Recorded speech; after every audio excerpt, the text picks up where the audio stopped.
There we go. Stop. Hey, everybody. Duration. We're on New card overlay. chapter 28. Today we're taking a little bus trip, Izzy says, and he won't answer any questions. You'll see, he says. That's all. They wait at the bus stop. It's Saturday afternoon, and there's a small crowd of people. Izzy climbs on the bus slowly, gets out his money slowly. That's the way he does everything now. Slowly takes a seat in the front. Rachel sits down next to him. Ready to tell me where we're going? Wait and see. What's the mystery? Why won't you tell me? Don't ask so many questions.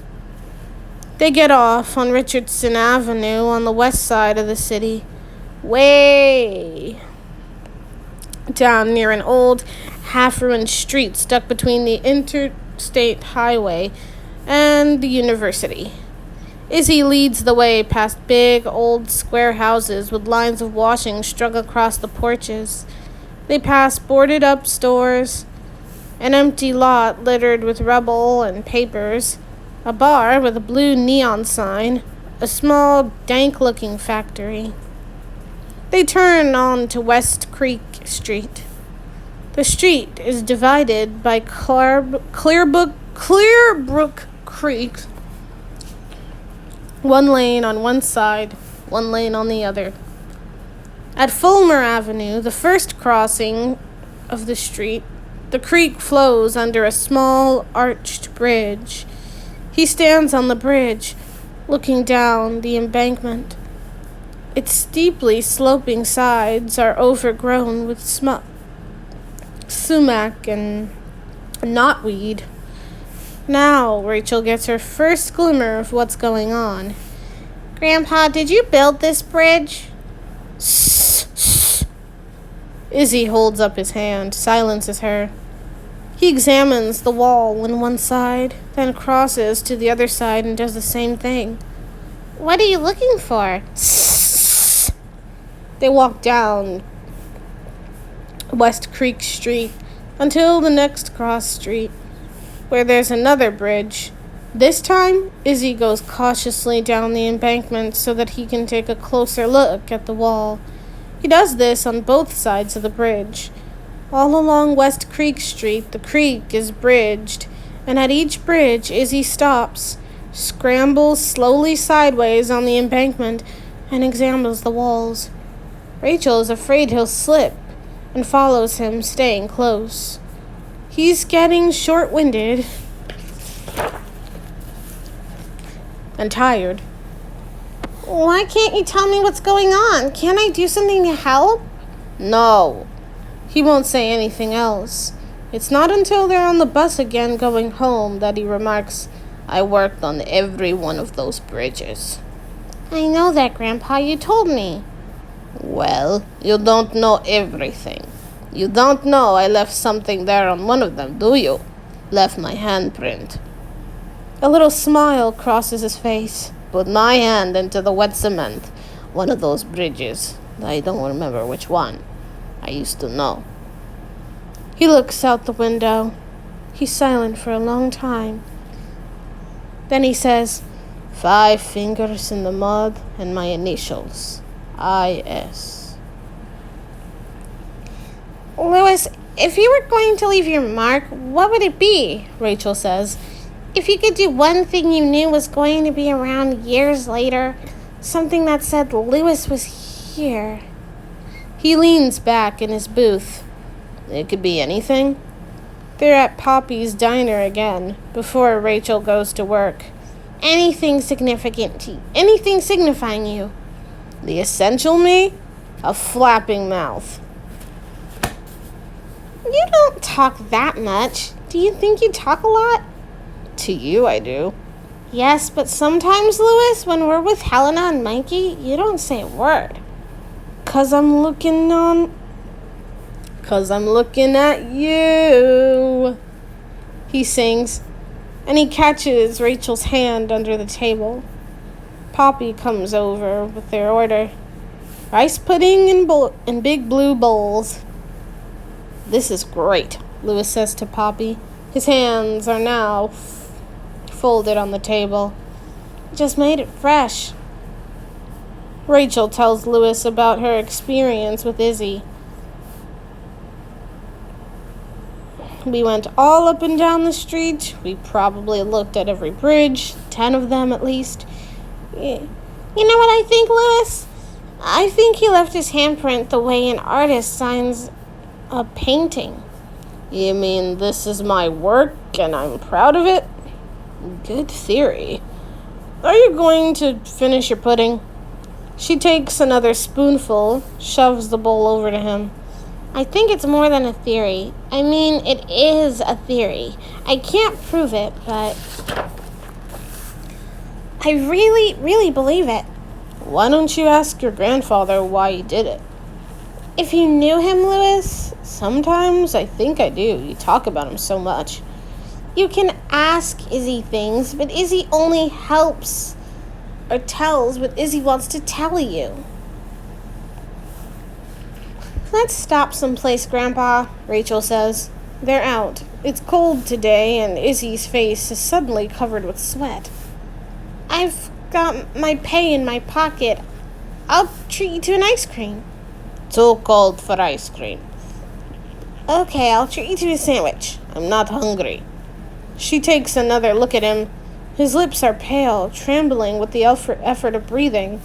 Grandpa, I'd like to stop. They go into a little coffee shop and sit down at a table near the window. Hello, folks. The waitress drops a menu on the table. What will it be? Rachel picks up the menu, studies it. Order, Izzy says. His head is back. He's still breathing hard. Order something. His voice is irritable. Can't sit here and make her wait. Busy, woman, busy. Rachel orders a sandwich and an ice cream. What about you, Grandpa? Nothing. Grandpa, I'm treating. Have a sandwich. She points to the menu. Doesn't this one look good? It occurs to Rachel that she sounds an awful lot like her mother, who's constantly trying to get Izzy to eat more. Hello? Hi. I'm getting ready to go back to work. Okay. You okay? Yes. All right. I have a 6 o'clock face-to-face and then a 7 o'clock follow-up, and so I'll be back after that. Okay. All right. Bye. Bye.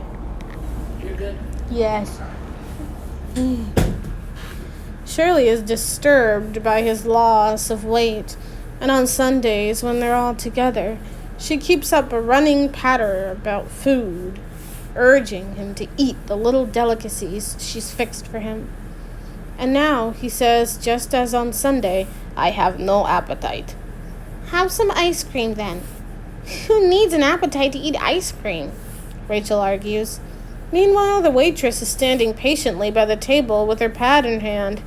We don't want to keep this lady waiting, Rachel. That's perfectly all right. The waitress says. She's got tight black hair covered with a net. If you want ice cream, we make our own, fresh every day. Strawberry's my favorite. Maple walnut is what I like, Izzy says. Oh, our maple walnut is grand. Real walnuts. Try, Grandpa. I'll share it with you. The ice cream comes. Izzy eats it slowly, but he eats it all. Rachel can't wait to get home and tell her mother that Izzy ate a whole dish of ice cream. All those good, rich calories. Well, I enjoyed that, he admits when they leave. Me too. We'll go back there. Maybe. No, we will, she says. She wants him to agree. She wants him to say yes, they will go back there and eat more maple walnut ice cream. Maybe next week. Maybe the week after. Maybe next month. She wants him to say yes. They have time, and time, and time. But over the next few days, she notices how much harder it is for him to breathe. Each day, it's harder for him to breathe than it was the day before. Sometimes at night, especially just before she falls asleep, Rachel thinks, she tries to think about Izzy dying. Always the question arises, what does it mean that he's dying? He's alive. How can he be dying? She says it softly, aloud. Dying. Then louder. Dying. She says it over and over until the word becomes a senseless nothing. Nothing but a collection of letters stripped of meaning. Dying, dying, dying, dying, dying, dying, dying. Dying, dying, dying, dying, dying. But at other times, all night, always at night, it comes to her differently. He's dying. Just like that. Yes, it's going to happen. The voice is calm, authoritative. She rebels against it with a flash of an order and temper. She is only now getting to know her grandfather. It's out of the question for him to die. The voice reminds her that she has nothing to do with this. This is not something she can control. A temper tantrum, supreme, one of her best displays, will make no difference. Will change nothing. Dying. Dying. The moment when she's caught the truth of it, the sense of it, it was that evening Izzy questioned her when she had to name his disease to him and tell him what it meant, and felt herself falling into a space where she had never been before, falling as if down a chute or through a vast, featureless, airless tunnel. She sits up in bed, hugs her pillow to her. She remembers Dr. North saying he could never be 100% sure of the diagnosis. There, she thinks, as if vindicated. Maybe her grandfather is thin. Maybe he walks slowly and wheezes. But so what? Lots of people are thin and short and breathe. And they're not all dying.